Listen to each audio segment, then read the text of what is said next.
No. Yeah.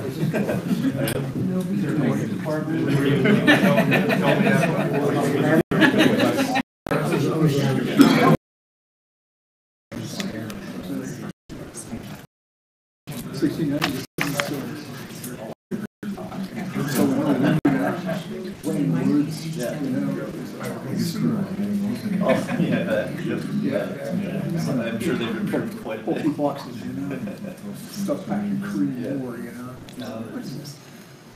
The latest one they're trying to, I just sent over like a pizza one. It's everyone that's like a part of town, so everyone's trying to find it. Yeah. Good afternoon, and welcome to Trinidad. Today we have with us, this is a work session. Today is September the whatever the date it is. And the time's now 3 p.m.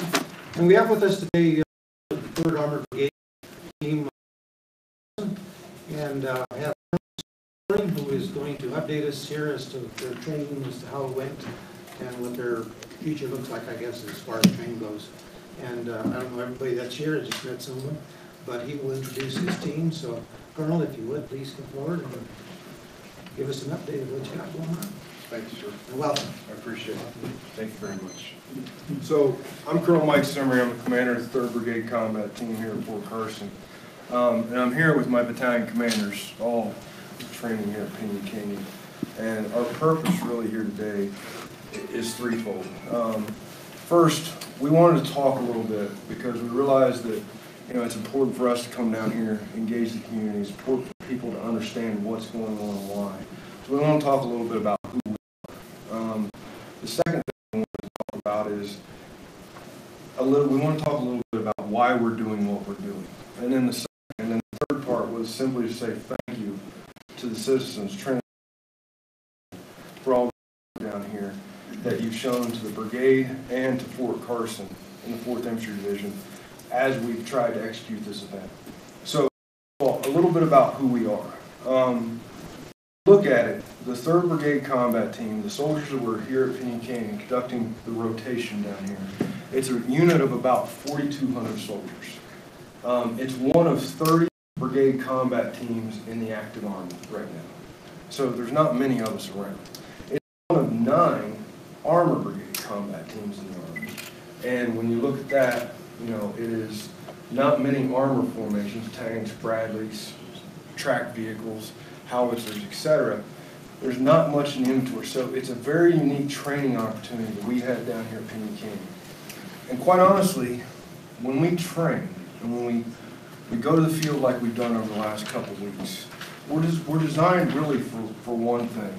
We bring together a mix of nearly every branch in the Army, whether it's infantry, armor, engineers, field artillery, mechanics, logisticians, supply personnel, engineers, signal, you name it. We're a representation of sort of everything that you see in the Army. And we're really designed as an Armored Brigade combat team for one thing, and that we're designed to take on the worst adversaries that the United States could possibly encounter. Near-peer threats is what we call them. They're adversaries with similar capabilities to the United States.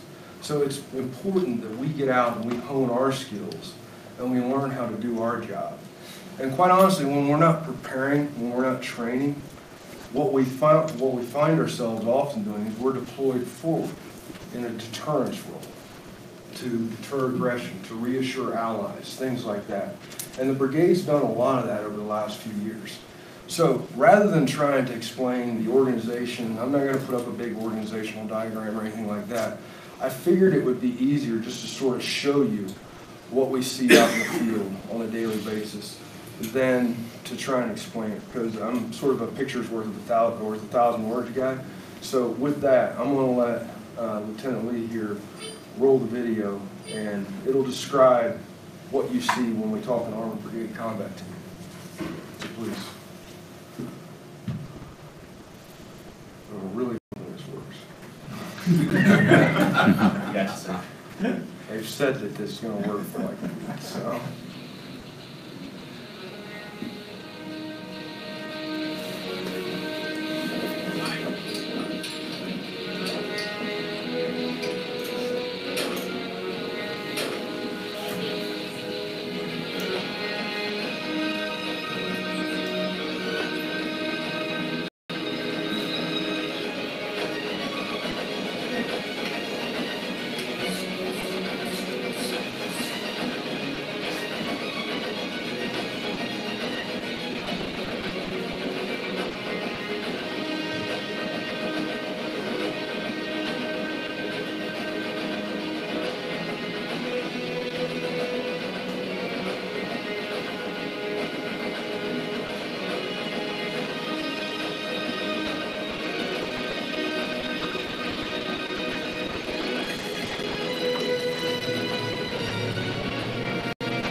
That last little shot in there for all the tankers.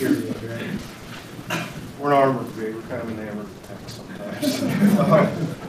So what that video included was footage from the last 2 years. And what you may not realize is there is footage from all over the globe at this point, whether it be in Lithuania, Poland, back here at Carson, some down here. When you look at it across the gamut of where the brigade's been and what we've done, it's actually pretty amazing. And today, like I said, I brought the battalion commanders back here. I have Lieutenant Colonel Ryan Krams behind you, who is our cavalry squadron commander.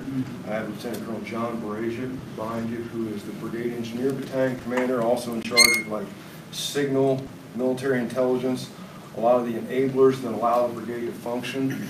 I have Chris Dempsey, who is one of our combined arms battalion commanders, one of the tank heavy formations. Julie Maxwell back there is our sustainment battalion commander. John Cluck there is the other tank heavy combined arms battalion commander. I got Vic Sharstein back here, who's the FA battalion commander, the field artillery battalion commander. Okay, and then I have Mark Batches, who is the infantry combined arms battalion commander. So, and we're here to like answer any questions you may have, but what I really want to talk about is why do we get into this when you look at it? So go next slide, please. So to us, okay, it's really no secret that the world is kind of getting more complicated. When you look at things like the proliferation of technology, how fast people can share information back and forth, the sheer competition for resources that's going on throughout the world right now, it really has presented an array of various threats facing our nation and, just as importantly, our allies. Okay? And if you look at it, the array of threats, and this is what our leadership talks about all the time, if you look at it, the array of threats, while none may seem imminent, the array of threats facing the United States at this point is about as complicated as it's been any time in our history. So you take, as an example, it's been nearly 75 years since World War II. Okay? And generally things have worked out in the United States' interest since that time. And I say generally as a pretty broad description. But quite honestly, this success is kind of fleeting unless our nation has soldiers and folks who are ready and willing to defend those interests. And sometimes we look at it just in terms of will.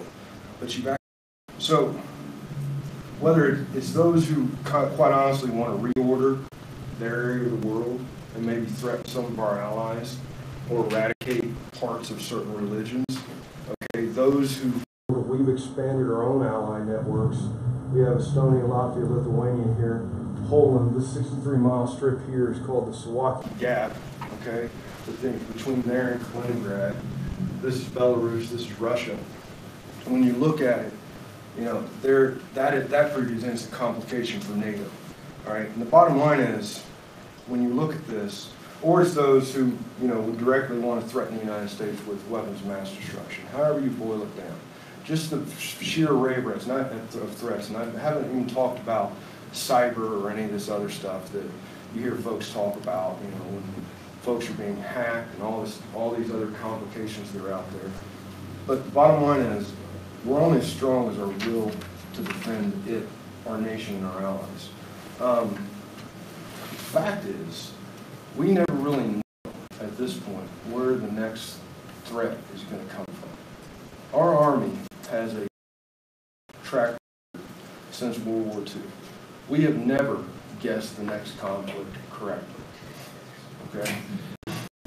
So, if you think about that, I mean, that says, what do you have to be ready for? Well, you kind of got to be ready for anything. Okay, and that sort of brings us to the second point here, why we're doing what we're doing. Go ahead, next. Okay. So, the bottom line is, why are we here? Why do we go overseas? Why do we deploy? The Army's going at a very fast pace right now. And what it comes down to is we do what we do to prevent war, to prevent conflict, maintain peace. And we will only ever go forward and fight if we're asked to, period. Okay?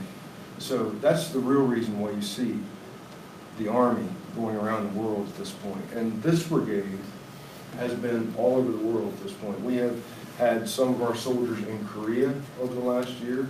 We have had most of the brigade in Europe over until January. And since we've been home at about the January timeframe, we've been training just to make sure that we sort of maintain that razor's edge at the brigade level. Okay? So what you see is, what we've done today is, many of today's deployments within the Army, a lot of people will look at it and they don't, why are the brigades going all the time? Why do we have folks who are, the Army is spinning at this point and units are rotating very quickly? So since we've been in this unit, like I said, the commanders back there sitting in the back of the room, they've been, most of them have been and done time in about 10 European countries, okay? Whether it be Latvia, Lithuania, Estonia, Romania, Belarus, Poland, Germany, or not Belarus, Poland, Germany, that whole eastern front of Europe.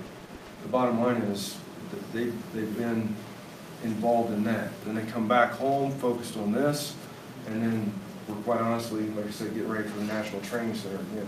From our standpoint, the reason as you look at this is things like deterrence are only worth anything if, from our standpoint, if we are lethal and we are at the point of need. You have to be lethal and present to present a credible deterrence. Okay? If we're not ready, then, okay, we're not going to worry anybody. If we're ready but we're not there, again, we're not going to worry anybody. You have to be both lethal and present from our standpoint as a brigade in order to be an effective, credible deterrence towards anybody that might threaten our allies or threaten us. So go ahead. Next slide, please. So all this leads back towards, okay, well, we're putting units forward, rotating units home, we don't know where the threat's coming from. What does all that mean? Well, it gets down to the point, and this is where it starts applying to Pinyon Canyon, it starts applying to Trinidad, it starts applying to Fort Carson, it starts applying to what we do at home station. So when we're home, and even when we're deployed, we're constantly trying to sharpen our skills. We're constantly trying to get better. And people are turning over within our formation on a consistent basis. The brigade, at any given year, will turn over 33% of its personnel. Okay? Now think about a company that might have that same type of turnover, where you're turning over 33% of their employees every year, so that they can go on to the next rank, so that they can go on and command companies, so that they can go on to school or get some of the additional training that they might need. Well, that means readiness. Your training at level as a formation can erode very quickly. So when we got home from Europe, what we did was we basically started at the lowest levels, right? And when I say lowest levels, that means, you know, Colonel Sharstein and his soldiers, or Colonel Brazier and his soldiers took their rifles out to the range and they learned, here's how you qualify a rifle. And they learned it from the guys who had been in the formation for a while, or they learned it from some of the senior NCOs. But the bottom line is everybody in the formation went through that validation. That's sort of in the blue over here. It's the individual soldier training. And then you sort of walk it up to the next unit. So you get a group, every one of the individuals are trained, then you get a group of about 9 guys together. And we call that a squad. And you're like, okay, we're going to train this squad to maneuver as a group now. And then you sort of walk that up to where it's about 30 guys. And you sort of train at the platoon level. Can you imagine trying to train 4,000 people simultaneously? Yeah. You sort of got to take the 5-step approach to this. Otherwise, at the end of the day, it's just not very effective. Okay? And what this results in is, quite honestly, we're able at Fort Carson to train up through about the company level. Right? So I have 36 companies within this brigade. And at Fort Carson, it offers some great training resources. And you saw the live fire ranges there. There's some phenomenal live fire capability there. There's maneuver space there. But when you get into it, going beyond that is where things get difficult. Okay, it involves battalion level training. And how do you train staffs to talk to lower echelon commanders and get them all moving in the same direction in a period of just a few minutes? And how do you orient 4,000 people into one bad guy that you might all see so that he can be taken care of pretty quickly and pretty easily? It's significant in terms of understanding how to practice that stuff over time. So what you see is we'll basically go through these steps in the upper right-hand corner.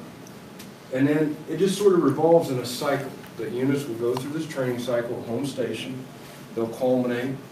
Then normally something will follow in terms of deployment or something like that. And it just starts all over when they get home. And we call that essentially building readiness. And for us, what we see is building readiness is really at our level. The Army and everybody will talk about metrics and components. What it really boils down to at our level is, do you have good soldiers who know how to do their jobs? Do you have good leaders who know how to take care of soldiers and their families? Okay? And do you have good equipment that's properly maintained, that if you're called to use it at any given time, you could easily pick up, move, and go do your job? That's really what readiness at our level essentially looks like. Throughout all this, the deployments and everything, what we've learned is, and as a brigade, what we've learned, what we've seen is, there's some pretty unique observations. First of all, from our time in Europe, okay? A lot of people wonder, well, why is the military doing this? Why is the military doing that? Our experiences in Europe, and I'm sure I've heard lessons from other brigades deployed to the Middle East. I've heard lessons from units that are rotating into Korea at this point, is if you want to change the dynamic of something on the ground, put a soldier wearing an American flag on his shoulder, on the ground, and it will change the dynamic. It automatically makes people think twice before they act. Okay? And that's not to say, you know, we are the biggest, baddest thing on the block, but they know that when the United States puts a soldier on the ground, it automatically changes the calculus of the situation. And you can see, just by talking to our allies, whether it be in Poland, whether it be in other places, we're pretty highly sought after, if that makes sense. But while you're doing that, every time you put a soldier on the ground, you are consuming the readiness that you built so hard at home station, because all of a sudden, that soldier's not going out necessarily training. He's going out to engage with an ally. He's going out to engage with another member of the Army. So as quickly as you can build it, quite honestly, you can consume some of that combat capability you try to achieve. So what we try and do, and what the Army's morphed towards, is we morph towards what we call, it sounds fancy, it's really not, it's called sustainable readiness. What it means is trying to maintain the highest levels at all times. Before, during the Iraq surge, when we were at a height in Afghanistan, the Army would come home and we would split units apart because we were having challenges with people, there weren't enough folks around, etc. So we would take all these guys that just came home, we'd send them to this other unit who was getting ready to go. And this unit that just came home would essentially be torn apart. And they'd spend about 6 months trying to gather all the resources they needed. And then after about that 6 months, then they would start that training cycle that I'm talking about here. The Army's basically tried to right-size itself and say, you know what we need to do is maintain the highest levels of readiness possible at all times.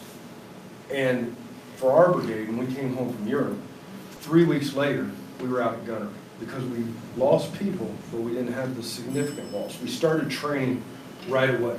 We started trying to build that readiness again right away. And then meanwhile we were deployed, we tried to create as much as we could. So when you look at this, everything that our Army is doing right now is trying to maintain an edge against any potential threat that might present itself. And that's where you hear the Chief of Staff of the Army and other leaders say, readiness is the #1 priority. Now, how does this whole cycle translate to what's going on at Fort Carson right now? So go ahead to the next slide, please. Who just got back in March from Poland. Okay? They had a 3-year mission over there where our division headquarters, General George's headquarters, was asked to carve out about 100 soldiers, send them to Poland to act as a division headquarters for rotational units like us that were coming into theater, and to coordinate all the exercises and coordination with allies. So those soldiers just got back. We were in Europe through November, and then we didn't get our equipment back until January. 4th Sustainment Brigade, the Great Sustainment Brigade at Fort Carson as well. They were sent on separate hurricane relief missions. They are supporting NORTHCOM up at Peterson Air Force Base at this point, and they're going out trying to do little things like help reestablish the power grid in this hurricane-ridden area. Not quite an easy task, okay? And then you look down the other brigades. We've currently got 2nd Brigade in Afghanistan. They have soldiers in Kosovo. Okay, 1st Brigade is Afghanistan. We came home from Europe, our aviation brigade picked up and went to Europe. And when you look at it, that's the churn that is consistently going on. Well, that churn and maintaining readiness at the same time creates a pretty high out tempo. Now, this brigade, what we found is, all right, we've got a little bit of time before the National Training Center rotation. A lot of folks will look and go, well, why aren't more folks coming down to Penny Canyon? It's because of this churn here. But we looked at it and said, you know what? Every time we have the opportunity, and this is General George's view on it, every time we have the opportunity to get ahead of that churn and to get in a quality training event like this, we have to take advantage of it. Because my battalion commander will absolutely tell you that the opportunity that we got down here was unrivaled compared to what we could have gotten at Fort Carson. The ability to take 4,000 soldiers and spread them out over the landmass of Pinyon Canyon was absolutely phenomenal. And every one of our soldiers, at least every one that I've talked to, I asked them over the course of this 2-week exercise, said, how's the training there? I said, I've never done anything like this. This is some of the best stuff I've ever done. Everyone to a T, right? And you usually don't hear that unless you have soldiers who go to the National Training Center or JRTC or something like that. Usually we'll go out, for example, Fort Carson, we'll go to lane, we call it lane training. We'll pick a little piece of land, we'll put a little unit in there, and we'll run them through it a bunch of times until they get the task they need to perfect. But the ability to do that with an entire formation, you just don't get it that much. And that's why when we look at it, we want to really come here today and say, thank you. Because what we've been able to do down here for the last couple of weeks, I've been at Fort Carson a total of 5 times throughout my career. I've served in some capacity or other at Fort Carson in nearly every rank in the Army. My first rotation at Pinyon Canyon was in 1998, okay, with the 3rd ACR. And I knew the value of phenomenal training experience. So with that, please go ahead to the next. So really, the whole purpose of coming down here today, if we could have a parade, the brigade could stand on the sidelines and we could parade all of Trinidad through, okay? That would be pretty awesome because it is that important to us. It is that meaningful to us and it allows us to do a lot of things. So we just want to come down here and say thank you.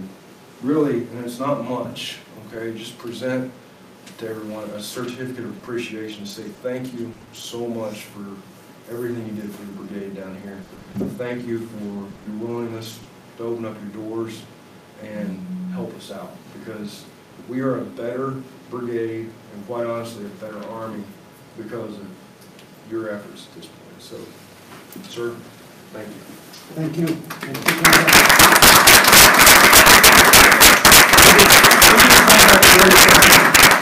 Maybe we'll try that parade sometime. Oh, I don't think we want to do the military. We'll just cut that one out. But so what I want to do real quick is I want to take the opportunity to open it up for any questions you may have for me or you may have for the battalion commanders. If there are none, great. If there are some, well, he answered that question very quickly. So it sounds like you all are interested in performing more rotations down here for more trainings, I'm guessing. I feel like you have done us a service by being a part of our community. I mean, when I was a kid, my family had a contract with AAFES where we were serving food out to soldiers during Gulf War preparations back in the 90s. And it's always been a part of my family back since when I was little. But what exactly are you hoping to engage with us from City Council's perspective to make your lives easier and better in order to utilize Pinon Canyon more often? So I've seen several aspects of community relations at this point throughout my career here at Fort Carson. And right now, my personal feeling is the relationship between Fort Carson and Trinidad has never been better, is sort of how I see it. I think what's important is that, one, we continue to communicate. Okay, so it's important for us to continue so that you have expectations in terms of what's going to happen in the future. Because when you see 42 convoys in a period of 5 days move down the road here, and they take the exit 15, I can't remember. 15. Okay, when they take exit 15 and they turn north, a lot of people wonder what's going on, what's happening. So, one, the information aspect, I think is important. Okay, two, I think, and it's not really my role to say exactly where, but I know that from the division leadership standpoint, finding those places where we can complement each other in our efforts, whether we're moving down, there's some things we want to do at Pinon Canyon, meanwhile there's some things the city of Trinidad wants to do. I know finding those complementary efforts is a place that General George is interested in, right? And I can't really get into specifics with you, because that's really his business. But the bottom line is I honestly think that if you just start out with the information flow, just the open communication, the dialogue back and forth, and then you build upon where your mutual interests are, I think you just take what is the best relationship I've ever seen and continue to build on it. So I know it may not be as specific as you want, but well, I mean, I'm sure there may not be a full amount of information you can disclose. You're here for. Well, so it absolutely is not a matter of disclosure. So, no, I mean, bottom line is I'm a brigade commander. So I'm one of 3 maneuver brigades at Fort Carson, the aviation brigade, sustainment brigade, and an artillery brigade. And General George spends most of his time trying to herd us around. He's in the best position to decide specifically what is in the best interest of Fort Carson. We love the opportunity down here. We look at it and we're just like, oh, this is pretty awesome. So I'm not sure what he has in mind in order to make it better, okay, and where you guys would stand on that. So it's not a matter of disclosure, it's just a matter of I don't want to speak for him. I understand. So. Okay. Carlos, if I can interject there, on a quarterly basis, we have a working group meeting where the garrison commander comes down, and the meetings are held at different locations. Sometimes at the county seat, at the courthouse. The last one was at Wooten's, and the public is always invited to be there. And basically, people can ask information, and it gives Fort Carson an air of the concerns. And a key element to sustain a healthy relationship with us here in Los Angeles County and Fort Carson is keeping a balance, both the training and the environmental arm, which includes the natural resources that are located underground Pinon Canyon, plus the cultural sites. And so these working group meetings allow for engagement to deal with this. And basically, maybe Fort Carson can let City Council know when that meeting is. But these meetings have been going on now for 8 or 9 years because the upper echelons of the Department of the Army made sure that this was gonna evolve once the waiver was taken off of the table. Exactly, and so the garrison commander there, so within our ranks, the garrison commander, so if you consider General George, okay, so, and that's sort of how we treat it. So he is the guy who knows the ins and outs of long-term plans, where the CG wants to go. He's the one, you know, you met Bert Davis. We all know Joe from over at Penny Canyon, and we've all met the Garrison team, and they do. I think they do a great job of trying to engage and everything. But those meetings that we hold, that you hold with Garrison, are extremely important. Like I literally talked to the Garrison commander before I came down here. I said, okay, what are the concerns? Last time I was at Penny Canyon was, I think the last time I did a rotation down here was circa 2004, something like that. So it's been a while. I've been down here at Penny Canyon since then, but I went to him this time knowing I was going to bring an entire brigade combat team down here. And I said, okay, how have things morphed? I understood how it was in the past. What are the concerns now? And he told me all about the working groups, the quarterly meetings, things like that. But I think the more that we can tie those together, the better off we'll all be, if that makes sense. Okay. See, one of the things we do, and Carlos, you may want to go on it.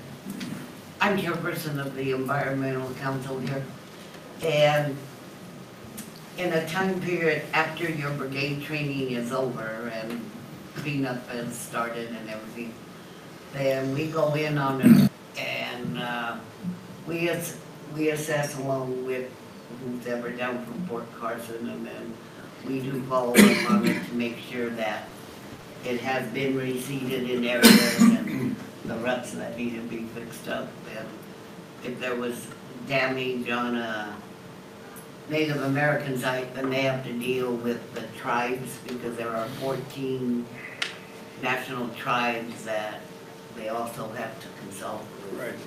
Yeah. So, yes, sir. Yes, sir. I'm Joe Benado, City Councilman of the City of Trinidad. And I used to be the liaison to the City of Trinidad at Fort Carson. Okay. Until I resigned 4 weeks ago. 4 weeks ago? Yeah, I really did. I stepped down and missed her. And I wasn't very happy, but I did.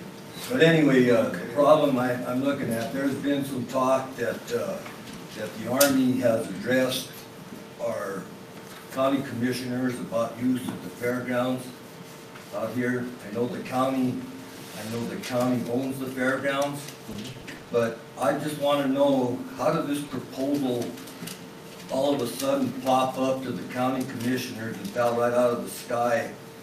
And my other question is, was there any other type of other meetings between the county and the Army, or was there any kind of other types of communication between the Army and City Hall or city staff? Because a lot of people since that meeting have asked me, and I told them I didn't know nothing about it. And I think that's one problem. That's one problem that we have as a community on what I'm saying, is how did this evolve? The city has to get involved with the Army. The city has to get involved in this going property. I just don't like things going behind other things and being pushed forward. All of a sudden it appears to us, and I don't know nothing about it. I don't know if the other council members knew about it. I don't know if our mayor knew about it. But was there any communication, as far as you know, with the city manager, the city clerk, or with the Army about this? So I will be emphatically clear about this. I hope you get yes. I am entirely unqualified to answer that question. That doesn't help me at all. I'm not being disrespectful. But what I'm telling you is that I'm kind of a little upset with the Army with what transpired. Well, I can help you by taking, that concern back to the garrison commander, and I can have him come address you directly and say, hey, I had these concerns coming up during the city council meeting, but if you want to be hostile and I'm not being hostile. Get an answer right here and now, I'm not being hostile. I'm just asking you a question. No, I'm unqualified to answer. I'm not saying nothing. I just spoke my Joe, opinion. Joe, just to address that, I was at the meeting Tuesday. I filmed it. It's on YouTube. It was done in an open session. So it wasn't behind closed doors. Well, I just wanted to know if it Well, was discussed. at the he couldn't city. answer, but I could, I was there. There was nothing secretive about There it. was no discussion with the city on that. So, I mean, I can absolutely take the concern back. I appreciate you offering that up, but, you know, I'm down here as a customer of basically Pinyon Canyon saying thank you. The other concerns that came up, I understand there may be other concerns. I can absolutely take those back, and I'm more than happy to do that. No issue there. So, If I could get a response, I really would like that. almost. Maybe, from your knowledge, you've been in the service, clarify for everyone in the room the difference between a maneuver site and a base, like Fort Carson is the base, the military facility where you live. If you could give a short version, because there's rumors always floating in the city of Trinidad that, you know, the maneuver site is gonna get a brigade there, food time, living, and explain purpose of maneuver. Really has the facilities required to maintain, care for, and house military soldiers and their families 365 days a year, 24/7. So you're talking in terms of housing, shopping facilities, a whole bunch of stuff that the Army uses under Installation Management Command. Okay, they're really in charge of that aspect of it. Now, Installation Management Command has a role, an important role in maneuver sites as well. So you have Bert Davis, you have the other folks from Range Control at Fort Carson who work out here. But it's really only what we call range control personnel and the Department of Public Works personnel from MCOM that really have much down here. So a base, you're talking about the ability for 365, 24/7, folks could live there. And those facilities, what I see, really aren't available at Pinyon Canyon, at least from what I saw this last couple of weeks. I have a comment, and then at the end of the comment, ask you a question. But I got to go down Community Day a couple of weeks ago when you were first starting. And Thank you. And it was wonderful. I was so impressed. I mean, the group we were in was very small, so we kind of spread out. Right. So I had the opportunity to talk to 5 or 6 soldiers. Right. Every one of them so helpful, so polite. I mean, for me, working was the maneuver a success? Absolutely. It was. Without a doubt.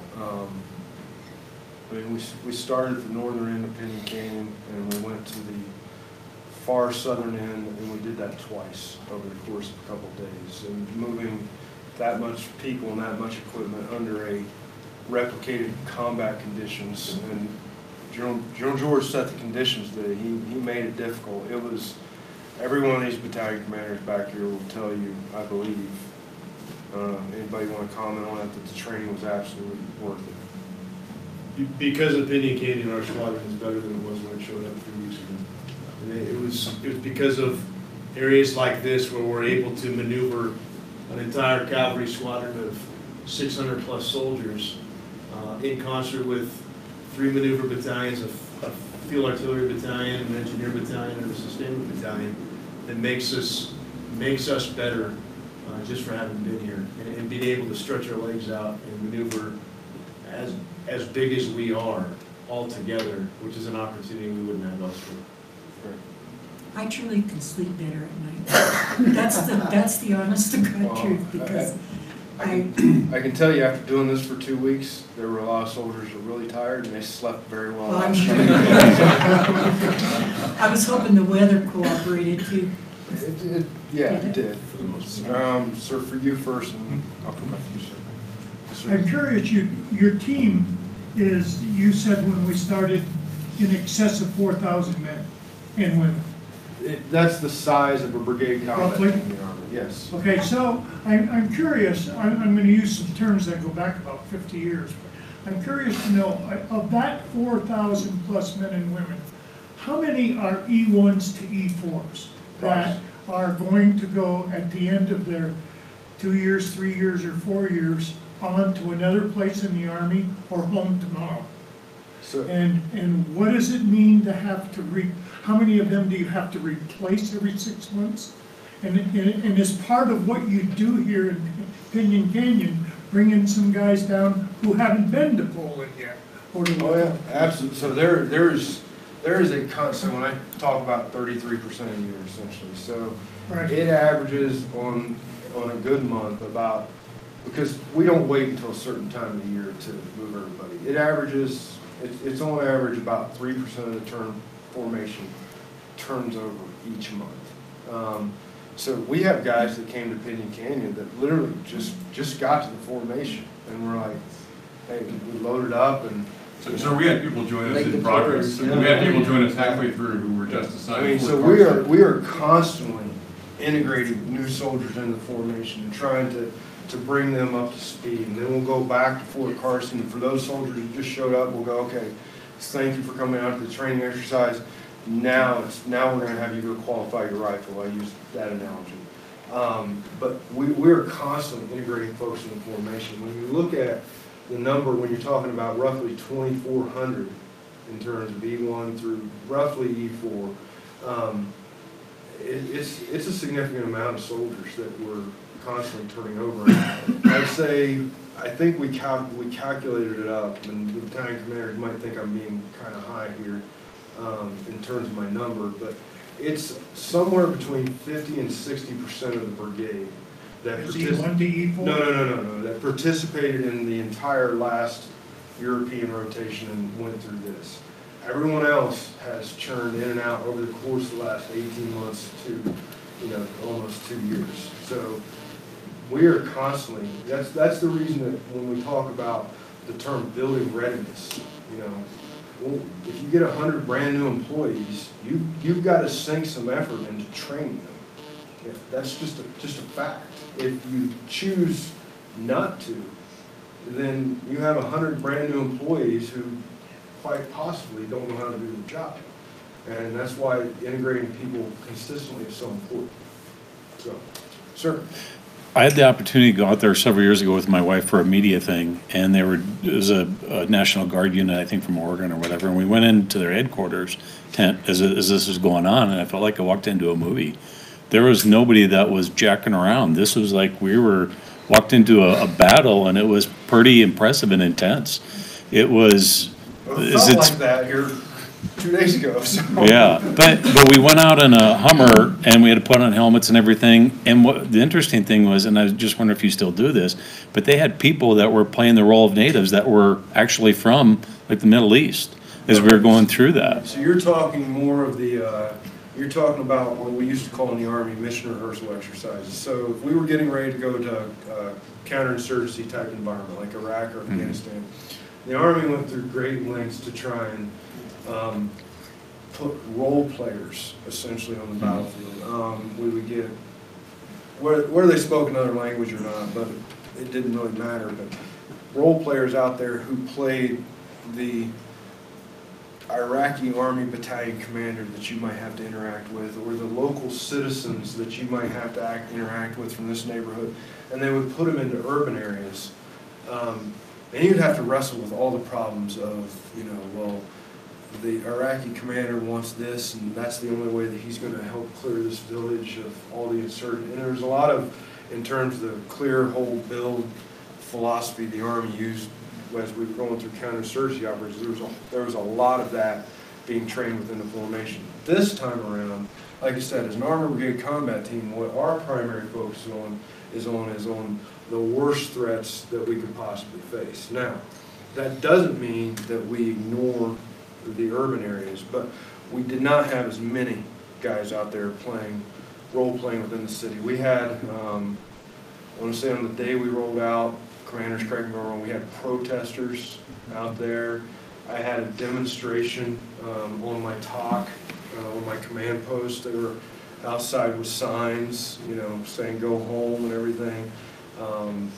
We had insurgents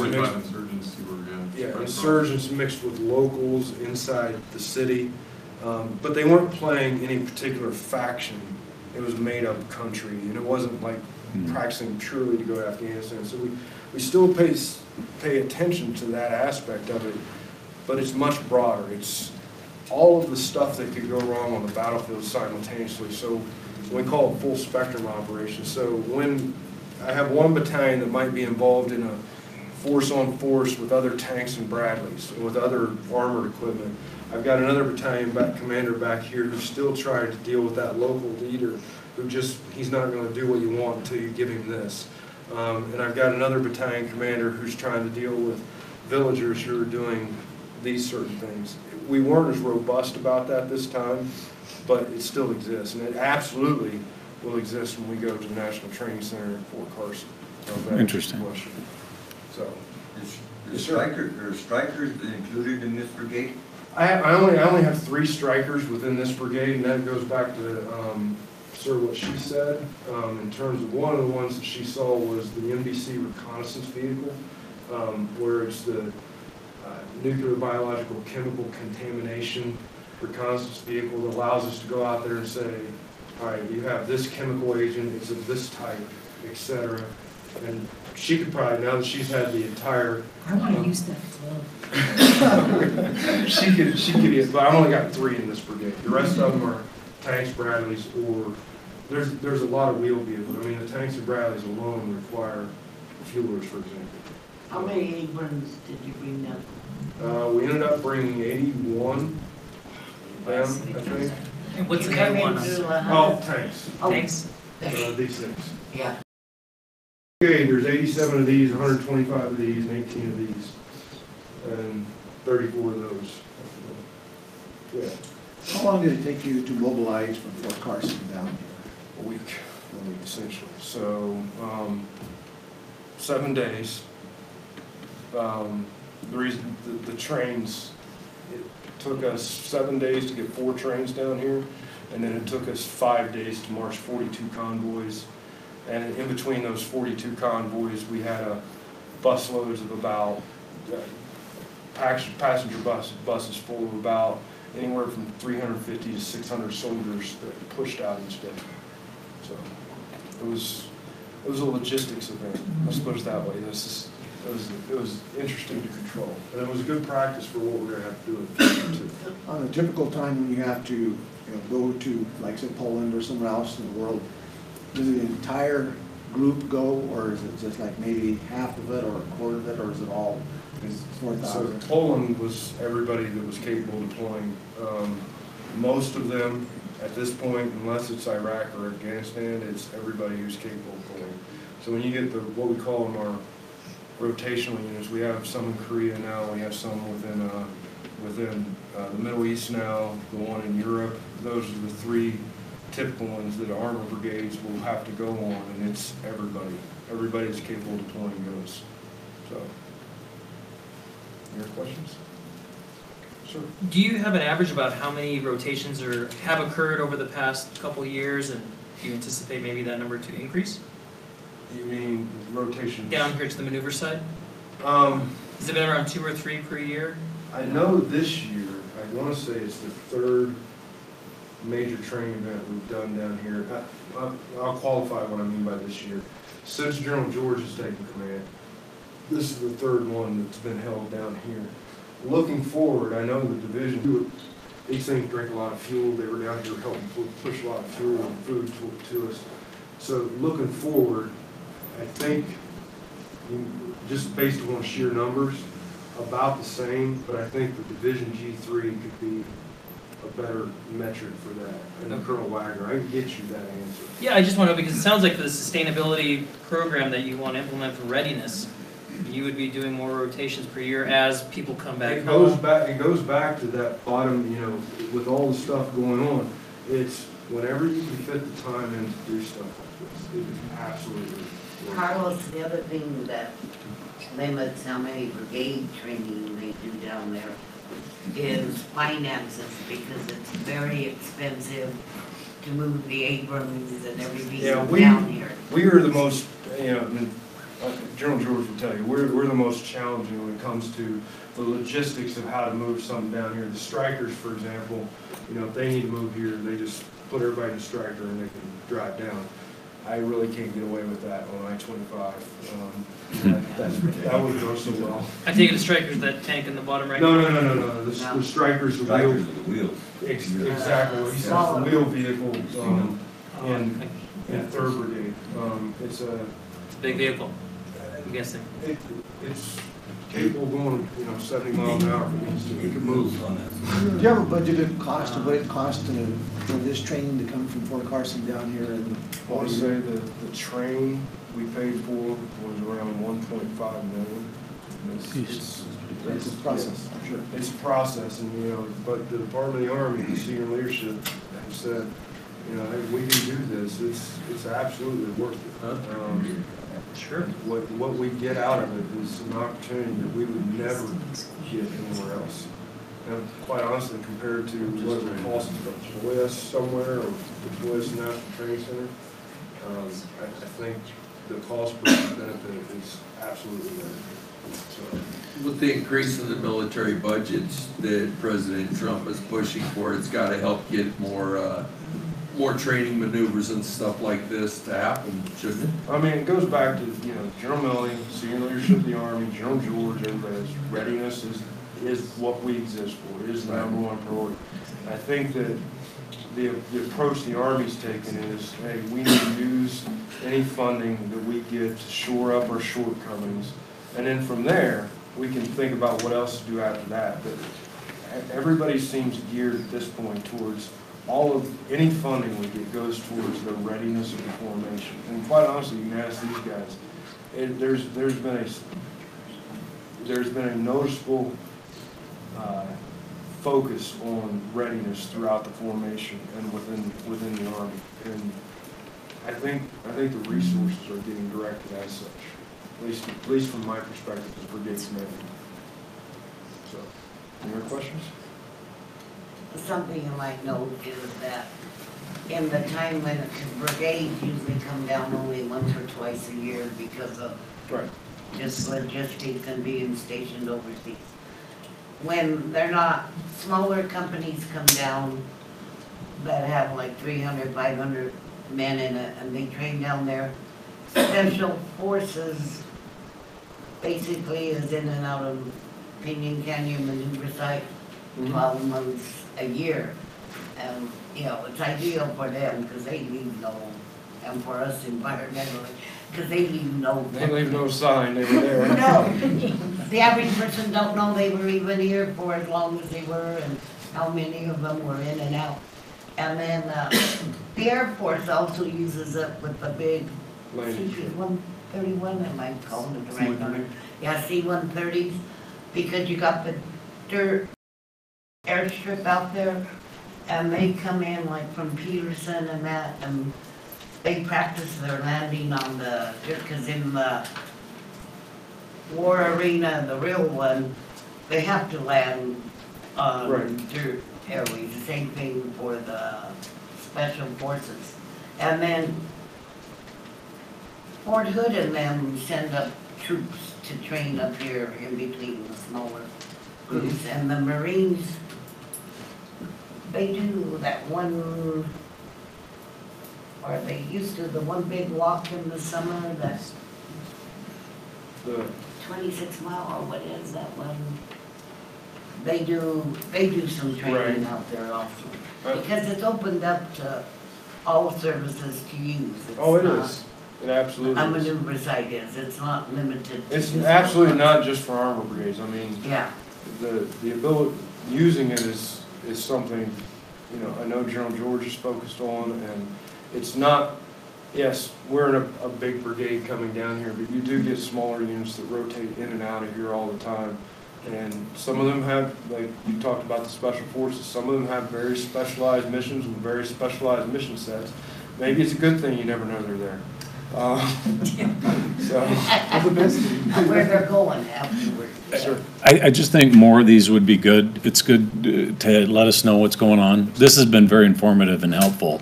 And there was contention back in the years, and a lot of that's gone. But this is very informative and very helpful.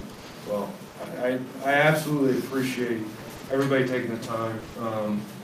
Like I said, I've been at Fort Carson on and off for quite a while. And this is the first time I've had the opportunity to do something like this, and quite honestly, it's kind of exciting from my perspective. But the whole experience of coming down here and bringing all these soldiers in, it's just an unrivaled opportunity compared to what I've seen in the past. And we had to come out and say thank you. That's all it boils down to. So thank you for all your help. Thank you for all your support. We honestly appreciate what you do. Sir, I will go back and try and get you an answer. And we'll go from there. Okay? So thank you very much, folks. Thank you for your service. Just wanted to say this certificate of appreciation presented to the Trinidad City Council in recognition of your outstanding support to the 3rd Armored Brigade Combat Team during the Iron Strike. 18, the support of the Trinidad community has contributed immeasurable for the success of the soldiers and leaders of the Iron Brigade. These actions are in keeping with the finest traditions of military service and great credit upon you as 3rd Armored Brigade Combat Team, 4th Infantry Division, United States Army. I just want to say thank you for coming down and making presentations to the council. And we thank you guys for your service. You have a big job to do in supporting our country. And thank you very much. Thank you guys very much. Oh, yeah. Yeah, appreciate it. Thanks for having us.